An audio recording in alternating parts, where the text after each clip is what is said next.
Is the salary cap fake? It's a question that keeps popping up, and it's especially popular topic right now, given that we are the new league year is rapidly approaching, which means that free agency and the NFL draft is right around the corner. So team building 101, the offseason chaos is getting ready here to ensue here pretty quick. And so with that, I just want to make sure that we continue hammering this home. The salary cap is kind of fake. You guys have heard me say this many, many times. It's fake today because of the loopholes that you can exploit to work your way around it as it pertains to team building. But it's very real tomorrow. You just have to be willing to pull some of those strings. So we're gonna unpack this. I'm gonna give you guys a specific set of examples that'll help you process and contextualize what I'm saying. And then we'll go from there. Any questions that you guys have, please leave them in the comments because that's the best way for me to know how I can help you. Help me help you. Okay. Let's not waste any more time. Let's go ahead and talk about it right now. Here we go.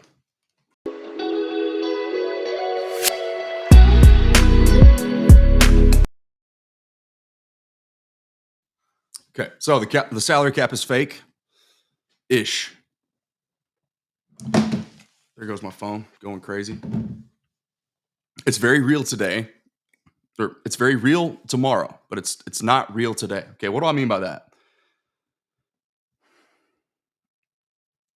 So the Joneses themselves actually helped create the salary cap.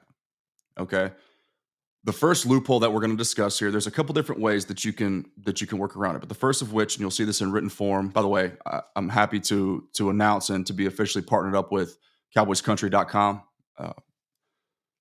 on behalf of Athlon Sports. So basically, from this point forward, until further notice, all of my written work will now be reprocessed and transformed, repurposed, I guess you should say, into long form and short form video production as well. And I'll do the best that I can to be as creative and as I possibly can be as it pertains to all that. I hope my mic is working here because my camera just cut out. My Wi-Fi in here is driving me insane. Now, back to the salary cap. Okay, the Joneses actually did help create it. So it's a very real thing, but it's a principle. Okay, it's much more an accounting principle than any sort of hard financial restriction. All right. You just have to simply be willing to exploit the loopholes that are associated with it. Okay. And one of those loopholes, as mentioned, are void years. I'm going to pull up a short that I have created for you guys to help you. Once again, this is going to be an easy way for you guys to see exactly what I'm talking about.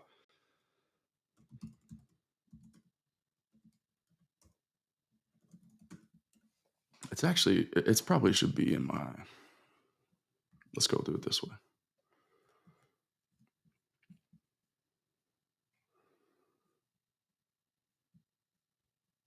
Here we go. Cap strapped from my Twitter on February 4th at 11:30 in the morning. Here we go. Let me make sure you guys can see this. Yeah, bingo. Okay. Let's hit play. The Cowboys aren't going to acquire T. Higgins or Myles Garrett, okay? But it's not going to be because they can't. The cap situation is not an issue. I'm going to prove it to you, right? Let me show you guys something right here real quick. This little box that you're seeing, this is Dak's contract situation, okay? Those three cute little orange boxes down there at the bottom. They're called void years. Same thing right here for CeeDee Lamb. Those void years are flexibility. It's a built-in loophole that actually the Joneses themselves helped create. Okay, so when people tell you that the Cowboys can't sign players because they're cap stricken, they're wrong. And just like what happened when they extended Dak and CeeDee this past offseason, when they extend Micah Parsons, that's also going to create cap space. Believe it or not, I know it's a hard concept to comprehend, especially when you got people on TV telling you that they're not, that it's not possible, that they are in trouble, that they can't sign people. Don't listen to those people because it's just not true.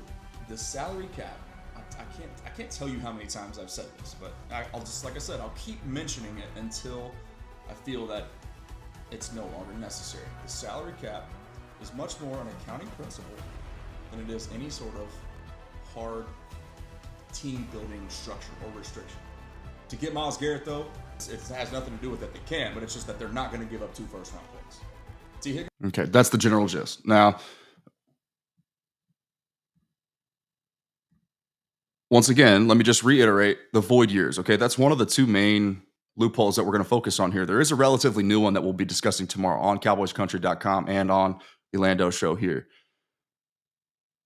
And it has to do with venture capitalists and essentially teams like the Eagles selling percentages of their ownership to liquidate some of their funding to spend in free agency. Okay, so further proof, there's always a way where there is a will. Now, the void years, I'm going to read some of what I have here just because I feel like it's structured accordingly. Take the void years, for instance. Ironically enough, the Joneses helped create this too. Void years equals flexibility. Let me say that one more time. Void years equals flexibility. Just like you saw on that last short form row, the orange boxes, okay? It gives teams the ability to take money that they're supposed to be paying a player now, that people think that they're due, right? And it's deferring it to a later date. Okay, my camera feed keeps cutting out here. We're just going to go the old-fashioned way, HDMI internal camera until I can figure out what the heck is going on here. But as long as you guys can hear the audio, we should be good to go. There are added years built into any particular player's contract extension that allows general managers to flex, void, or defer guaranteed money further down the line. Furthermore, example, Dak Prescott's current contract runs through 2028, okay?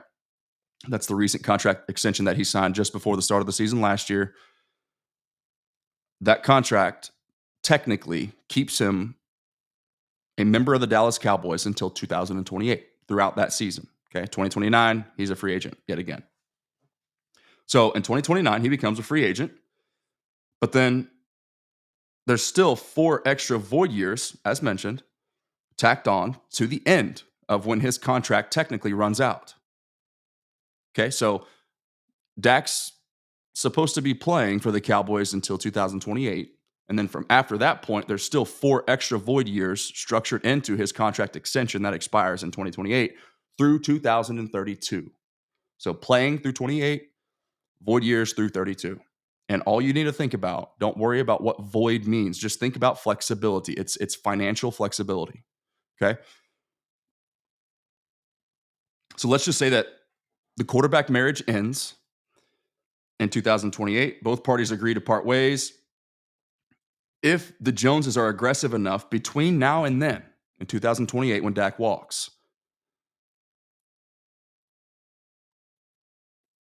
they can simply take some of that money and move it into future years where they'll eventually have to account for it. So if you want to go buy players in free agency this year, you can do that. Dak's contract isn't hindering you in any shape or form in that capacity. The example that I want people to keep in mind here is look no further than the team that just won the Super Bowl. It's in your own division, the Philadelphia Eagles. Nobody has more money allocated onto future void years, meaning contracts in which players aren't even expected to be on the team anymore, okay, than the Philadelphia Eagles. $400 million of players, or of money from players that are currently on their roster are deferred into the future. They've financially flexed some of their salary cap into a later date. They'll worry about it later because they want to free up money right now. Okay, so that's why I mean the salary cap is real, but it's also fake because you can manipulate it. So the whole point of deferring money down the line is an anticipation of, or I guess the sweetener. It's the anticipation of the salary, the ever ballooning salary cap as well. So let's say you overspend in theory by, $20 million this year, or let's just call it 30 because that's how much the cap jumped from 2023 to 2024. So you overspend by $30 million, you financially flex some of your money, you restructure whatever, flip a switch, whatever verbiage or jargon you want to use to characterize the manipulation here. You flex it to the future, but then the future, because the NFL is an ever-growing, ever-ballooning sport globally, right? They're playing all across the pond, multiple different countries, multiple different cities all over the world every year now. They got games in Germany, they got games in Mexico, they got games in you name it. It's growing. So more eyeballs means more money. More money means higher salary cap. Higher salary cap means teams like the Eagles, okay, who do it as best and as aggressively as anybody, can continue deferring money into the future, because a portion of what they defer into the future is going to be accounted for when the salary cap inevitably increases, barring some other unforeseen COVID, right? A setback of that sort. So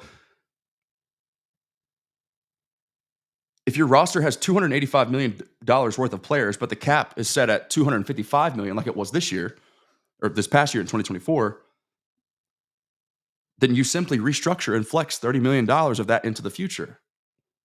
And then you hope for the best as far as the cap increase the following calendar year.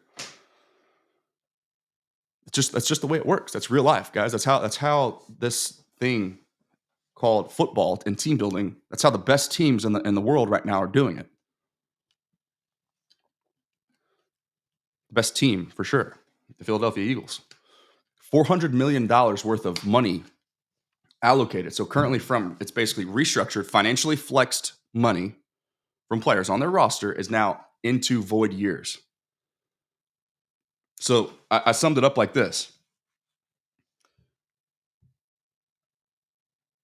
Back to the blueprint that the Eagles that the Eagles laid, just in case you still weren't convinced about the cap being fake. They currently have $400 million worth of contractual spending allocated to future void years.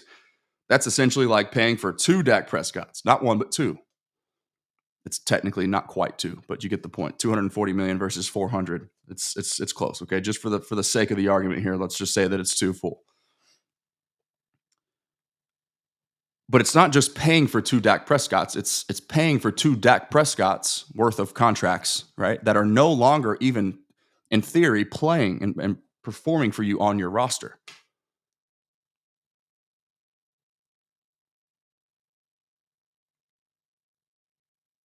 Just think about that. But Howie Roseman, Jeffrey Lurie, and company are willing to make it work. To the point to where, this is the teaser for tomorrow, Jeffrey Lurie just sold 8% of his ownership, liquidated some of the funds as a result of that, so that he can now thereby continue to spend and team build and free agency this year. This is a new law. It's now legalized. So if you're wondering, Jerry Jones doesn't own 100% of the Cowboys. And I forget who just recently mentioned this. Somebody, this was like a thread that went kind of crazy on Cowboys Twitter a couple days ago. So forgive me for my ignorance in that department as far as who was sort of the responsible party for blowing this topic up. But Jerry Jones has 51% ownership of the Dallas Cowboys. His kids have the other remaining 49. So the Joneses themselves are total. They have complete and full ownership, but it's only 51% of it is technically Jerry Jones. So all that to say is don't expect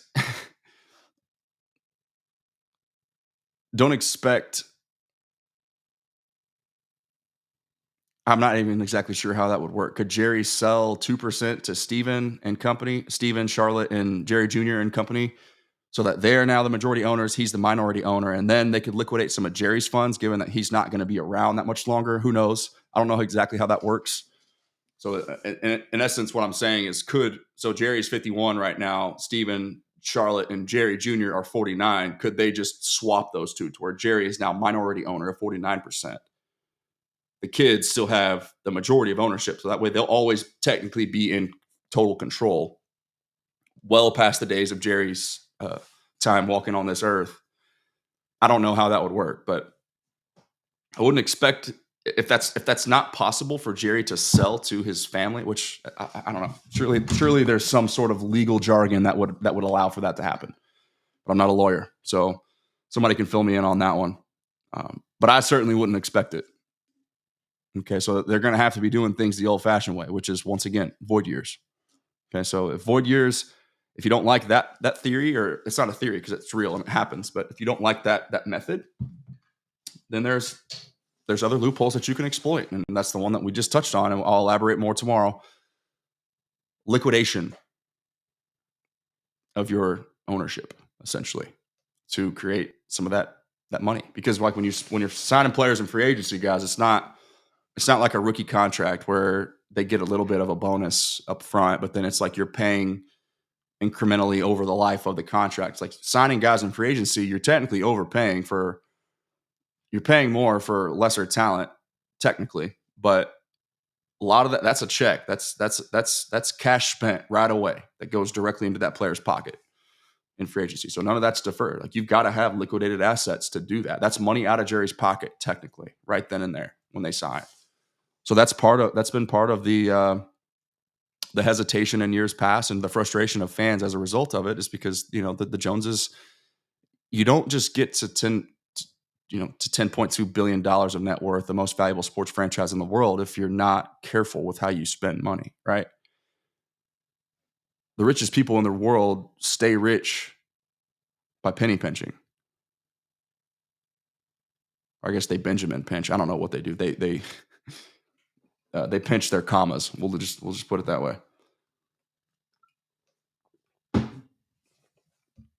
But it sounds like a wild concept, and I'm sorry if that's foreign to y'all. It shouldn't be, but I know that the minority ownership of the Joneses, Stephen Jones in particular, wants you to believe that it is, that this doesn't exist, right? The pie, as he likes to refer to it as.